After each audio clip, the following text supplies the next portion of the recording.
All right, folks, welcome back to another episode of the McKinney Podcast. Fred, we are at it again. It's the first episode of a new recording block. That's right. And just for time's sake, or so people know, it's actually the second week of November and currently still summer outside.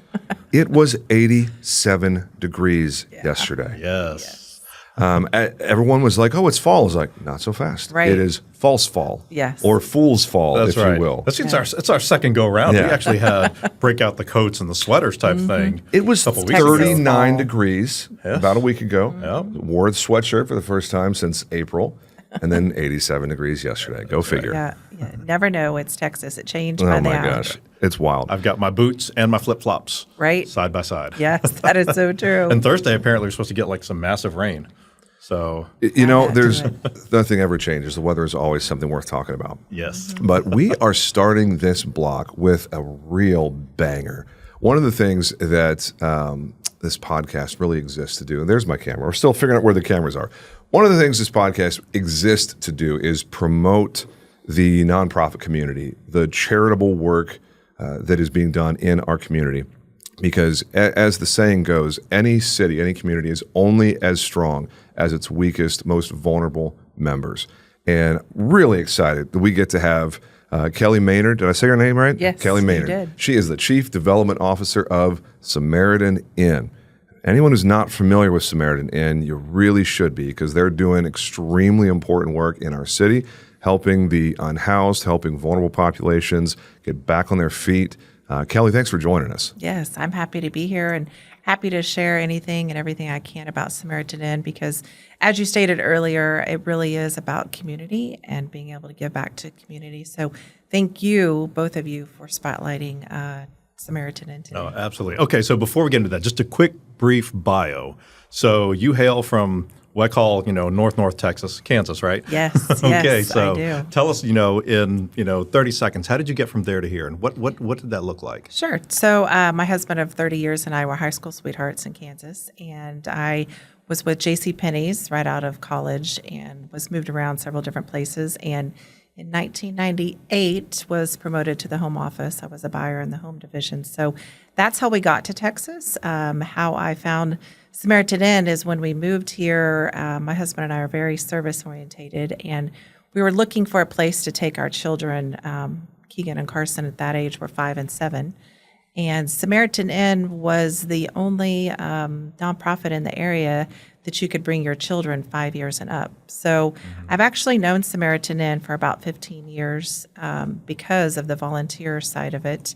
And now I'm happy to say I've been working there for about 3.5 years. How about that? Awesome.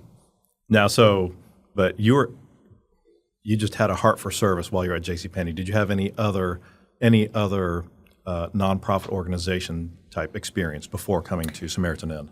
Yes. So my mom instilled in me a long, long time ago about giving back. And she always used to say, leave people better than the way you found them. And so that led me to giving back to my community when we lived in Melissa, Texas. So I was the executive director for the Melissa Education Foundation for about 12 years. Did a lot of community work. I was a Rotarian.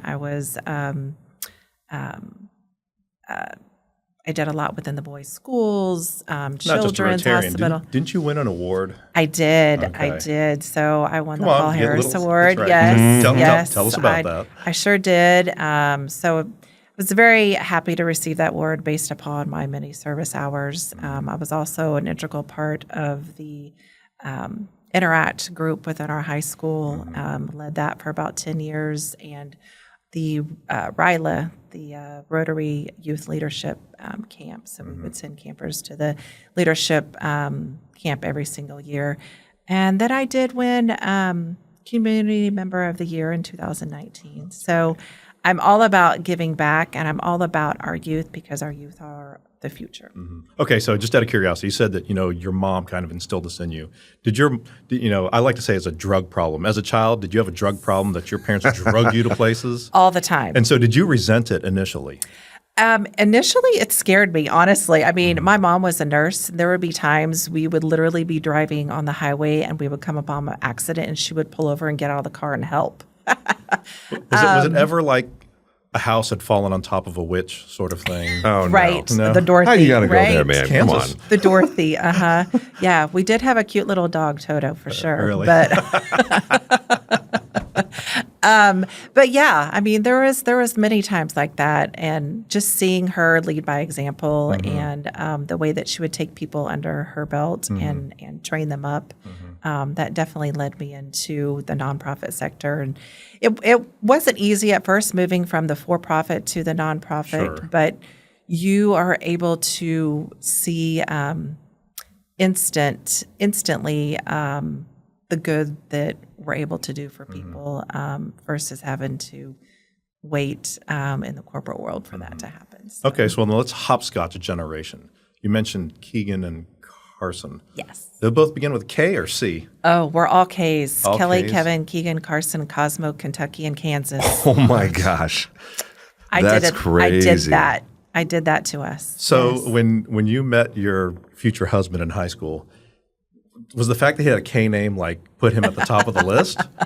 No. Actually, the fact that he had a really cute butt is what did it.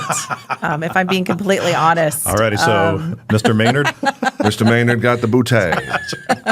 Being completely honest, that's the only way I Hey, know you know how to what, be. Kelly? We keep it real here. Yeah, we do, Yeah. and Yeah. I like it. The I only absolutely rule like we it. have is that no profanity.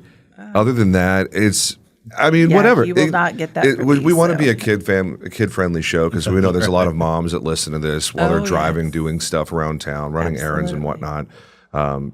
But yeah, other than, hey, don't be dropping F-bombs in here. It's like making comments about your husband's cute butt. I mean, it's just a fact of life, right? It is. It I is. mean- And he still has one. So that's good. There you go. Mr. Maynard, sir.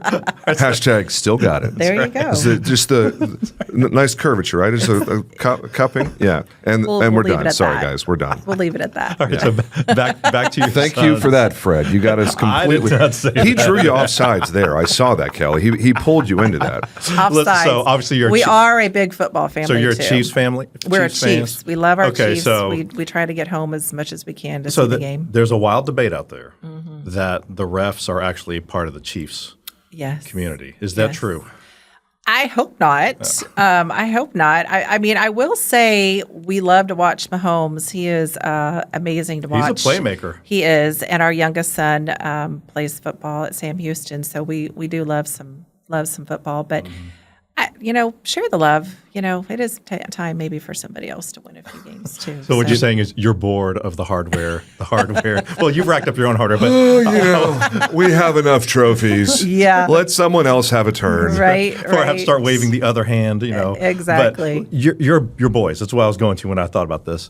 Did you give them the same drug problem, or you drug them to places? Now, how are they? Are they also like in the spirit of volunteerism and community service? Yes, they have a heart of gold, and they.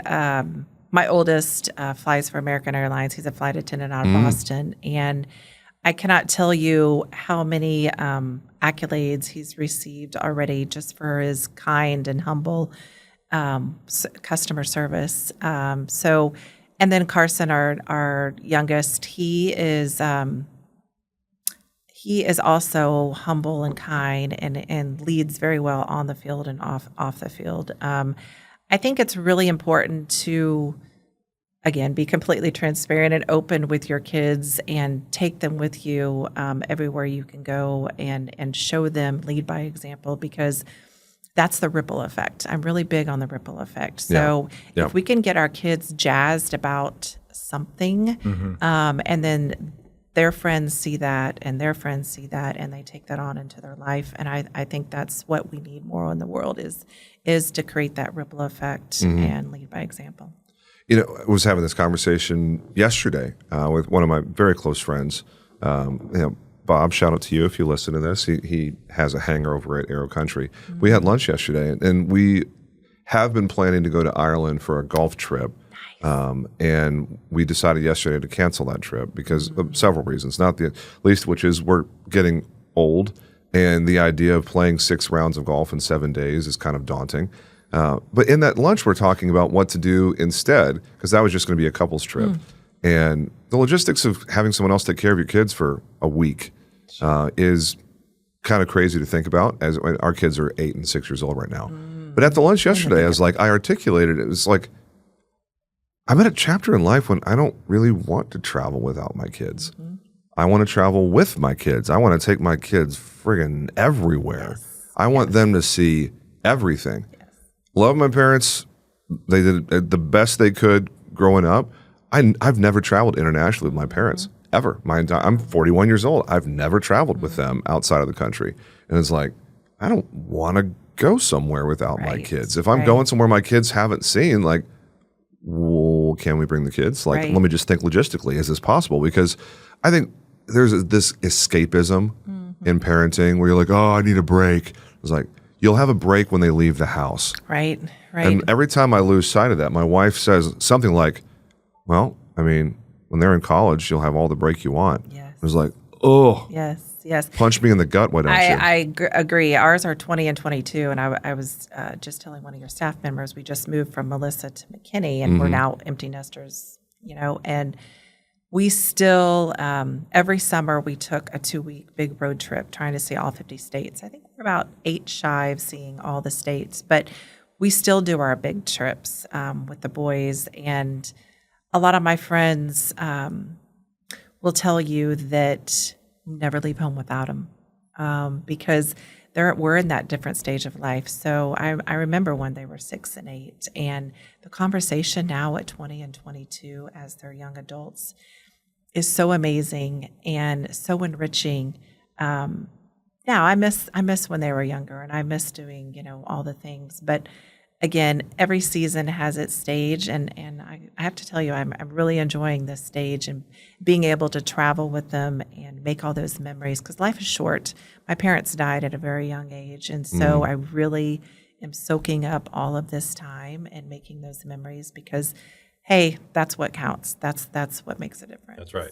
Well, and I'm sure it's been said by a lot of people, but one of the quotes that's really stuck with me is, you've won as a parent when your kids as adults still want to spend time with you. Absolutely. When they enjoy your company and like doing stuff with you. And it's like the whole idea of you lose your kids at 18 and then they're gone. It's like, oh gosh, I hope not. No. If we do our job right, they will voluntarily spend time with us. Oh, and absolutely. Like the vacations, the adventures, the experiences, they don't stop when the kid leaves your house and goes to trade school or college or whatever. It's like, I'll never forget when my dad said this, and we're so far off topic. We'll get to Samaritan Inn in just a second. It was at my 25th birthday, and it was, strangely enough, I was a general manager of Chick-fil-A at that time, and we had the birthday party at Chick-fil-A because I had some staffing issues and I wasn't able to get away. But we're standing there in the playroom of the Chick-fil-A, and my dad's like, I enjoy you a lot more as an adult than I ever did when you lived in my house. Right. And I was just like, first I was like, I don't know how to take that. That sounds like, it was like, the parent, you were a hard kid to parent. And I was like, yeah, I get that. I totally get that. It was like, but as I really enjoy spending time with my adult kids. I enjoy it more than I enjoyed being a parent of younger kids, especially teenagers. Because y'all sucked as teenagers. y'all were not any fun. It's like, valid. Thanks, Dad. Appreciate that. Right. But it's like, when I hear people say like what you just said, Kelly, it's like, boy, I really look forward to that. Yeah. I hope that Allison and I do, and I've seen you and Elizabeth, Fred. I've seen the way that you parent your adult kids. And it's tough though, because they're still your children, but you have to you approach them differently and realize that now they make decisions and they manage their decisions and everything. But thank you. It is a process, and I just have to say that I loved every stage of parenting. Some were definitely more challenging than others, especially the teenagers. Right. But when it comes down to it, I love what you said earlier about it's those memories, and so that's what we do with our family. We try to minimize, like gift buying and object purchasing, and we're more about let's get away for a week, typically in the middle of August, because that's when all of the guys' birthdays are. So mine and our 23 and 25-year-old, all of our birthdays fall within 1 week. So we just call it the birthday bash, and it lasts all week long. Yeah, we don't do Christmas anymore. When my mom passed away about 10 years ago, we stopped doing Christmas because we always had Christmas with her, and it just wasn't the same. And so we stopped doing Christmas. We do trips. Super busy nonprofit world in December, so we do our Christmas trip in January. But there's no gifts. The gift is of time. That's right. And making those memories. That's right. Priceless. Yeah. Excellent. Okay. Back on task. the choice to join Samaritan Inn, you're coming out of the corporate world.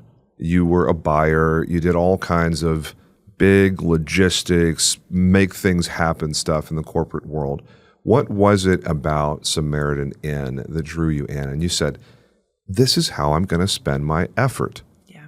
Because someone like you, I mean, you've got a pretty strong resume. You're the kind of lady who is going to be successful wherever she lands. It's just a question of what direction do you want to deploy your energy. Yeah. So what was it about Samaritan Inn? And then just give us the 411 on Samaritan Inn as an organization, because a lot of our audience may be familiar with the name Samaritan Inn, but they may not know exactly what you guys do.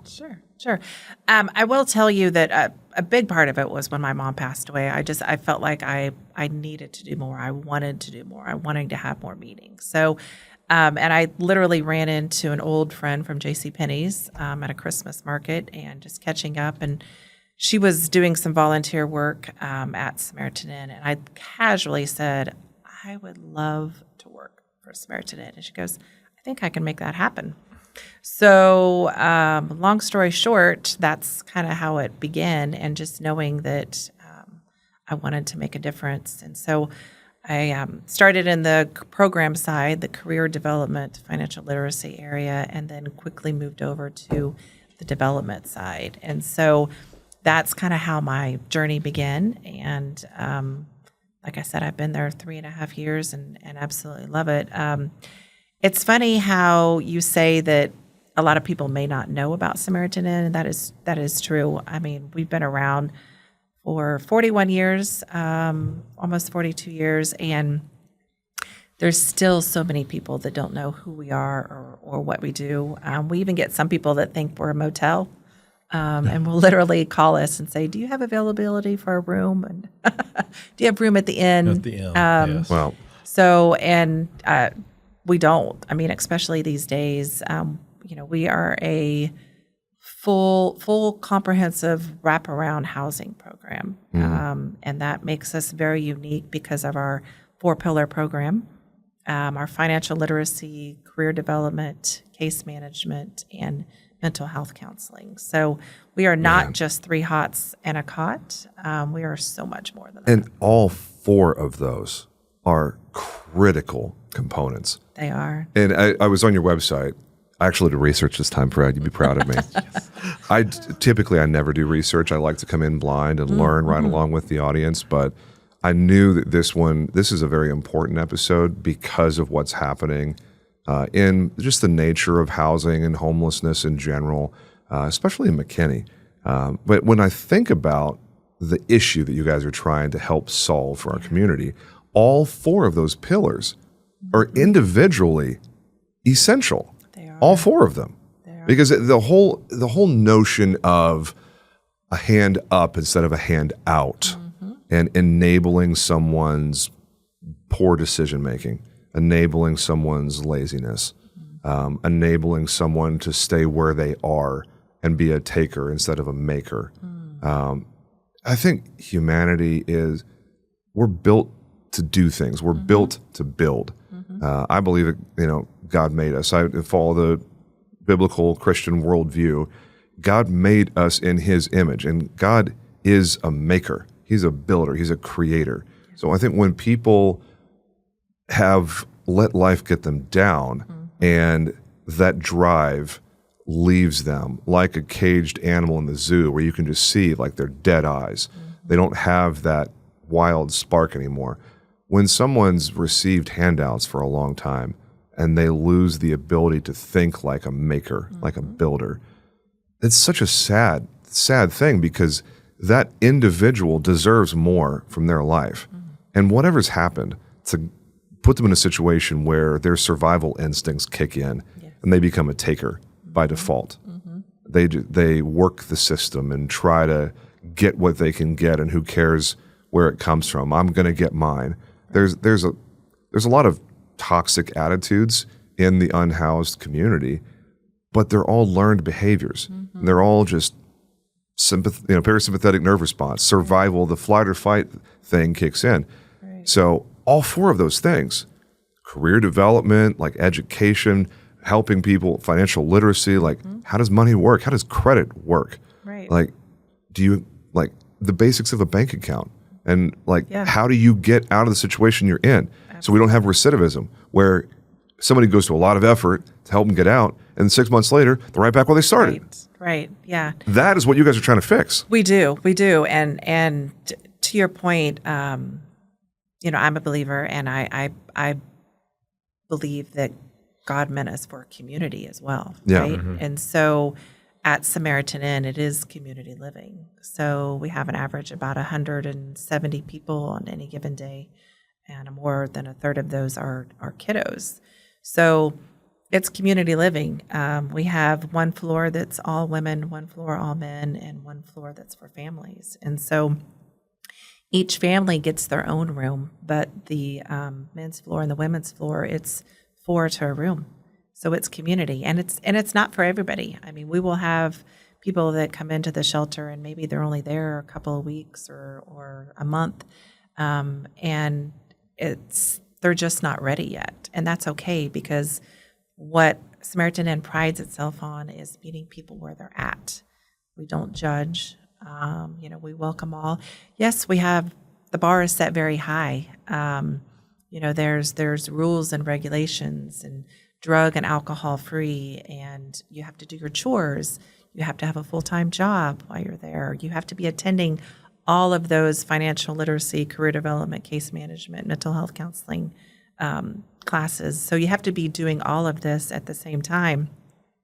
But if you work the program, which average stay is about 6.5 months for an individual, families, which we'll talk about families a little bit more, they're staying twice as long because they just need more time to get back on their feet. But if you work the program, we have an 82% success rate. So that's setting people up for success. That's putting tools in their toolbox and treating them and telling them, showing them how to use those tools in their toolbox. So we really are setting them up for success, and they're going from surviving to thriving and back into our community as thriving community members. Okay, so you mentioned those 4 aspects that they all have to participate in, plus have a full-time job. And I'm thinking about the parents, plus being a parent. Where does all that fit into? Obviously, somewhere in the intake process, you're helping just to start with scheduling.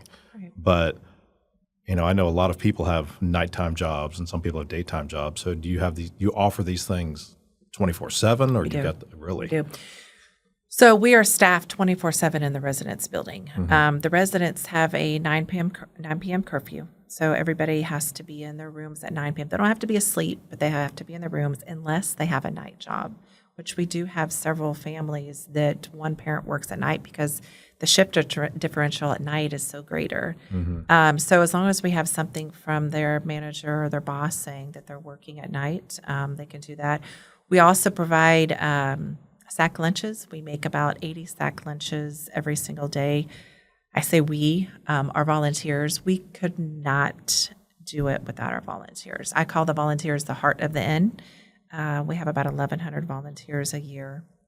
So they help us with those sack lunches so that those people that do work overnight have a sack lunch, because there is no cost, absolutely no cost to our program. The average to take a resident from that survival to thriving is about $7,200 per resident, but we take care of everything. So they have no worries of hygiene or clothing or linens or food.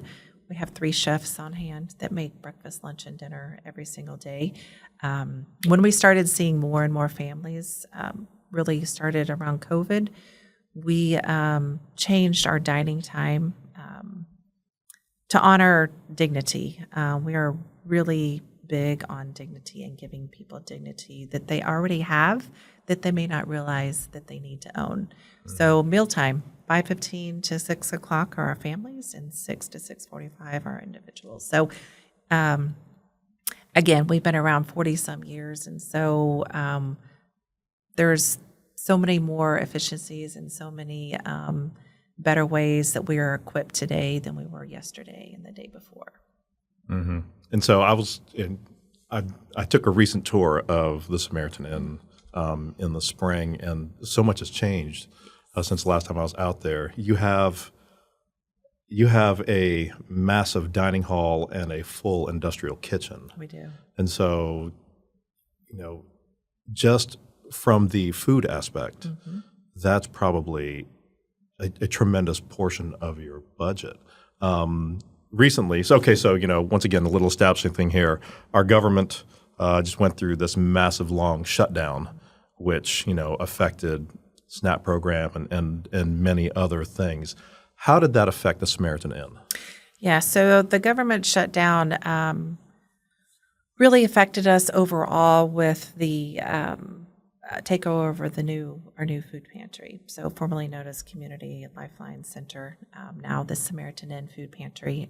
So it really caused a lot of long lines. It caused a lot of worries, a lot of phone calls, people wondering where they were going to get their next meal. Thank goodness for North Texas Food Bank. We have a retail partnership with them. So every single day we have a donated truck and refrigerated trailer that we go out to our retail partners, Sam's, Costco, H-E-B, Kroger's, so many of our retail partners, and pick up the food. And then we're able to bring that back, and that feeds all of our residents at the shelter. And then the food pantry has very similar program where they go out and pick up all the food. So we're able to feed about 600 to 700 families at the Samaritan Inn Food Pantry.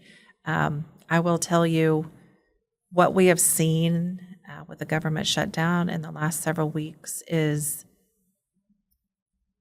our crowds are bigger, our lines are longer, and we're starting to see people who we haven't seen in maybe a year or 2 years. Many, many people are telling us that they are having to make the choice between gas in their car to get to work, paying their rent, or food. So at least with our food pantry, they're able to receive those benefits, a photo ID. We do not have any other paperwork. They self-report income. So we are literally there to feed whoever is in line. That's great. And well, now that we're hopefully beyond all that, yes, there's still this ripple effect that we've got to, basically we're playing catch up at this point. Right. Wow. Yeah, we are. And we continue to partner with North Texas Food Bank. We just did a huge food distribution on Friday. So their big truck showed up at 6:30 in the morning last Friday and loaded about 17,000 pounds worth of food. And we, all morning long, we had cars driving through and picking up food. There were people from Princeton, Farmersville, Bonham, all the surrounding areas. And we were able to feed about 200 families that came through. The nice thing about that is we were able to give them information about our Samaritan Inn Food Pantry as well. So Tuesday through Friday, now they know that there is another option for them to come pick up food.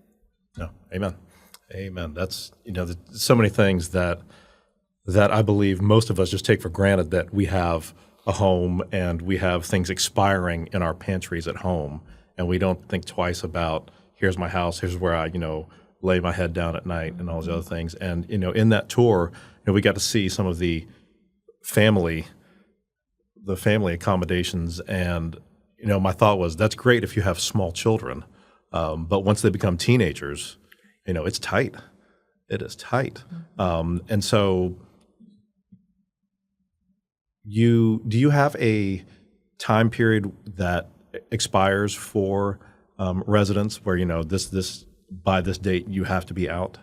No, we actually don't. There is no time limit. As long as they are working the program, attending those classes, have a job, which about 60% of the people who walk through our door have a job. It's just an underpaying job. And honestly, those are the same people that we're seeing in the food lines. They're the working class people.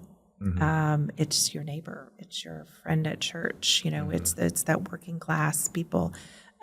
We have no time limit. I will say probably the longest we've had a resident is about 200 days. But as long as they're working all the classes, they're able to stay. Now we do, part of our 3-year strategic plan that we kicked off this year was expanding access, so food access specifically. So that is where the alignment with the former Community Lifeline Center really aligns with Samaritan Inn, our strategic plan. But our next part of that strategic plan is kicking off a capital campaign next year for our new family building. We are seeing many, many more families. So we need to make room for those families. So we're currently working on our building plans and what that new family building would look like. Similar maybe to a hotel with adjoining rooms to be able to open up or close off as we need. But that is the next generation.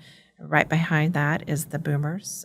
We're seeing a lot more senior citizens coming to the inn. And then the next is the 18 to 24-year-olds, those that are aging out of foster care. So we are always in that growth mindset and always trying to think forward and always trying to partner with as many community partners as we can, because another fact about Samaritan Inn is 50% of the residents do not have cars. So we have a bike program. So thank goodness to our partners at Brandon Thomas Subaru. They provide us with a bike shed and bikes. You probably saw that shed when you did the tour. There's no bikes for fun. They ride the bikes to and from work. And then we also have a partnership with DART, the DART van that comes, because unfortunately we have no public transportation in McKinney. So otherwise Uber would be way too expensive for residents. Yes. Yeah, that's, I was just amazed at, one, that you still have a good bit of property. Yeah. So you have room to grow, because initially, what you see from the street is deceptive for how far back it goes. And you even have accommodations for people who have pets, dogs. Yes, and so we do. And that's another fact that a lot of people don't realize, that Samaritan Inn is the only shelter in Collin County that accepts pets. So we started doing that about 15 years ago because we found out that people would rather stay in their cars and sleep in their cars if they couldn't bring their animal in. So next month, God willing, hopefully, we will break ground on our pet kennel, and we'll be able to accept 16 dogs and 12 cats. Wow. Well, I'd like to see a herd cats. I know, right? It'll be fun. It'll be fun. But, we rely on our volunteers. And so if any of your listeners are interested in volunteering overall, we'd love that. But the pet kennel, we're always looking for volunteers. One more thing you had mentioned about the youth and how it does get crowded in the rooms. And, we never know what our families are going to look like. Right now, it's a family of 3 or 4. We have quite a few single dads and some single moms. And because we were seeing an influx of families, we started a youth financial literacy program. Excellent. Because they are our future. So we are partnering with American National Bank, and they lead our youth financial literacy program that's broken down into several different groups, but it's teaching them what is the difference between a need and a want. We were talking about presents and gifts and all that. And so teaching them those basics, teaching them what a budget looks like, teaching them how to shop at the grocery store for a nutritional meal, meeting with a professor at Collin College, showing them what a technical school looks like. What does it look like for a 4-year degree? I think it's very important because generational homelessness is real.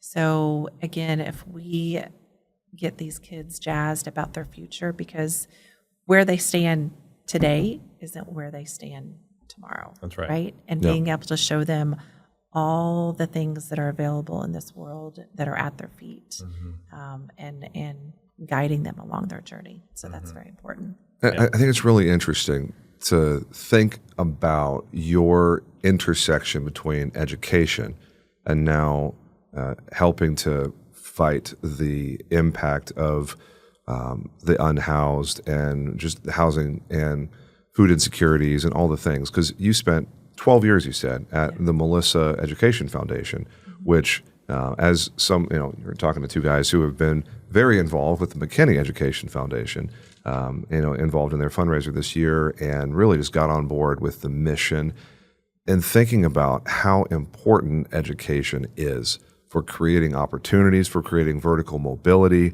for creating socioeconomic mobility, breaking generational behavioral patterns, undoing the modeling that parents have done for their kids as far as how you do life. It really starts with education. It starts with a counselor showing a kid the options for a different way.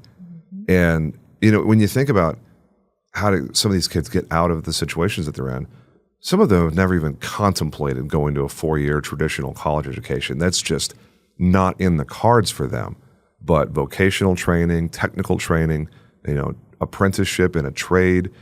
We run a commercial insurance firm here at RiskWell. I can tell you from firsthand experience, there's a lot of people that are wildly successful in every context of the word that never even went into a college classroom. It just wasn't for them. Right. But they're working a trade, they're working some sort of technical thing.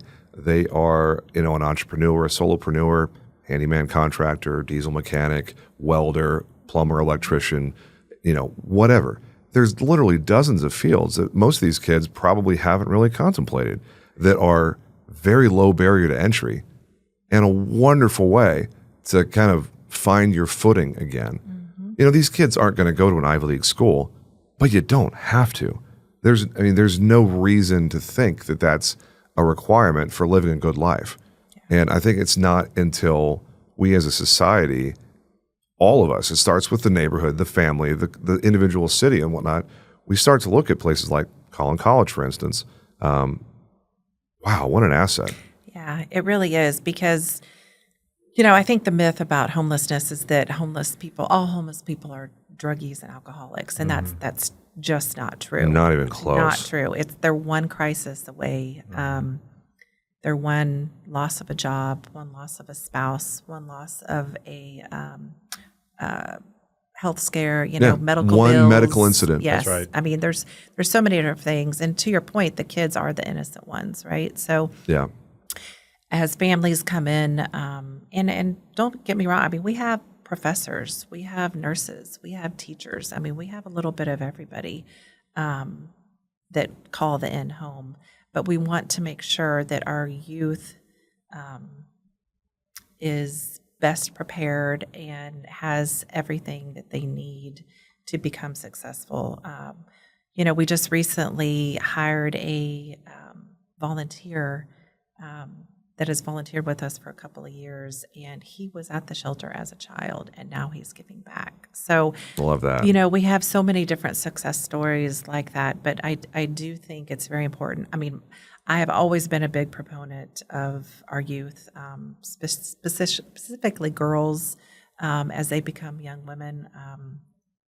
I'm a proud alumni of the Women's Leap Leadership Academy, and just promoting the women of tomorrow and these young girls, and being able to show them all the possibilities that they have, that you can have an Ivy League graduation. You can be able to help another person and create that ripple effect, right?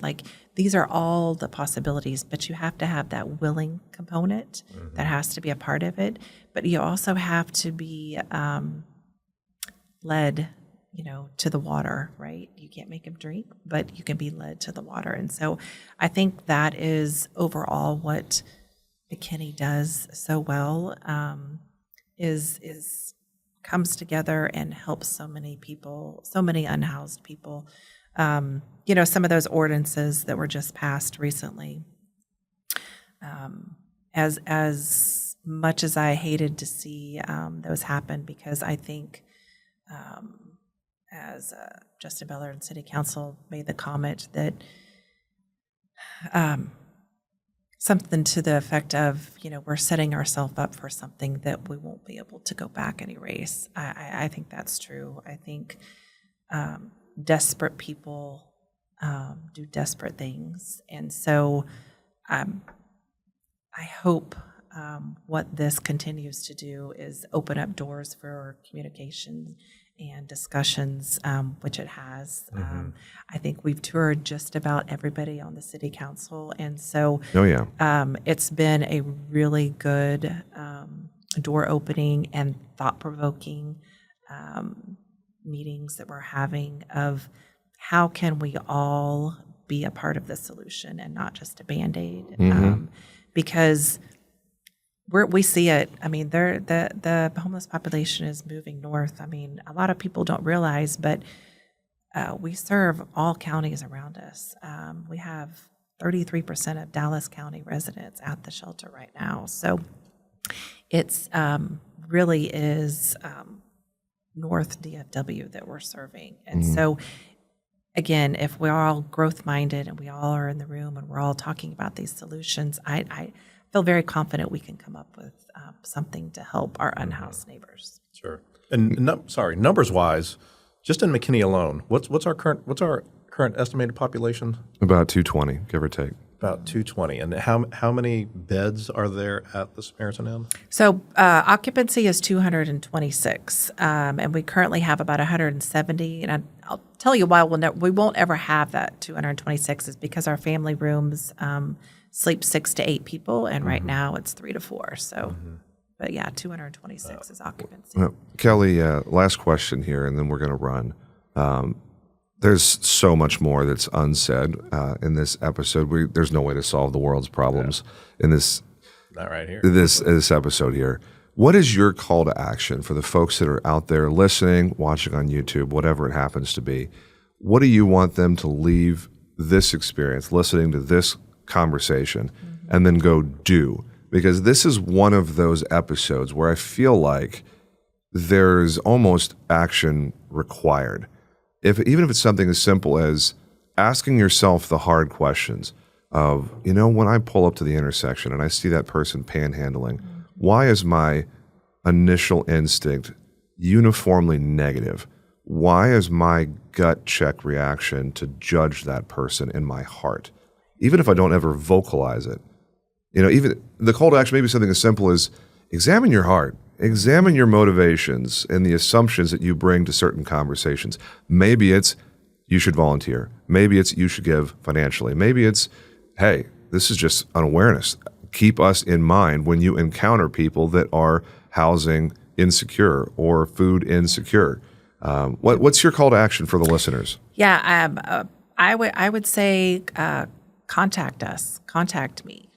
Kellie Maynard at samn.org. Let me give you a tour. Until you walk it, talk it, see it, feel it, touch it, I don't think it really does resonate because we are so unique.